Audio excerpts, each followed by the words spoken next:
Supreme কোর্টে বকেয়া DA মামলার পরবর্তী শুনানি কবে, জানা গেল চূড়ান্ত দিনক্ষণ।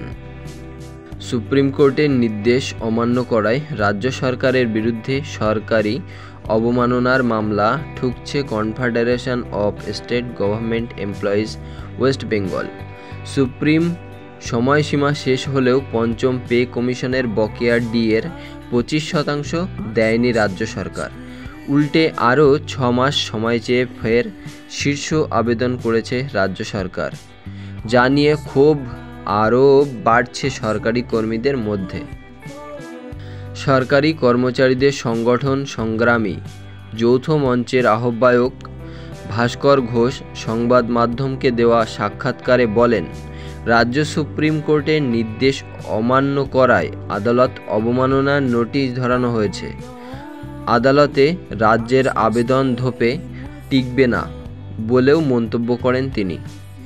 উল্লেখ্য, রাজ্য সরকার ডিএ নিয়ে সুপ্রিম কোর্টের রায় পুনর্বিবেচনার আবেদন জানিয়েছে।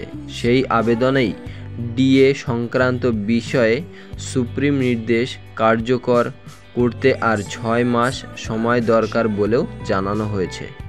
রাজ্যের যুক্তি, বকেয়া ডিএ মেটাতে যে পরিমাণ অর্থ প্রয়োজন চলতি অর্থবর্ষে সেই বাজেট বরাদ্দ নেই।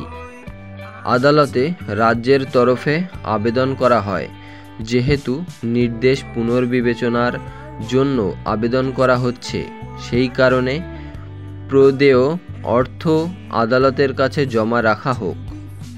কারণ এবার কর্মচারীদের এই অর্থ দিয়ে দেওয়া হলে পরবর্তী সময়ে সুপ্রিম কোর্টের নির্দেশ রাজ্যের পক্ষে গেলেও টাকা উদ্ধার করা সম্ভব হবে না। ডিএ সরকারি কর্মচারীদের মৌলিক অধিকার বলে মানতে নারাজ রাজ্য সরকার। এদিকে ভাস্কর ঘোষ বলেন, ডিএ যে আইন স্বীকৃত সেটা সুপ্রিম কোর্ট মেনে নিয়েছে, কিন্তু ডিএ সরকারি কর্মচারীদের মৌলিক অধিকার কিনা সেটা পরবর্তী শুনানিতে আদালত জানতে পারে। উল্লেখ্য, সুপ্রিম কোর্টের ডিএ মামলার পরবর্তী শুনানি 4 আগস্ট। মামলার পরবর্তী শুনানির দিকে সরকারি কর্মচারীদের বা সরকারি কর্মীদের নজর রয়েছে বলে জানিয়েছেন ভাস্কর বাবু।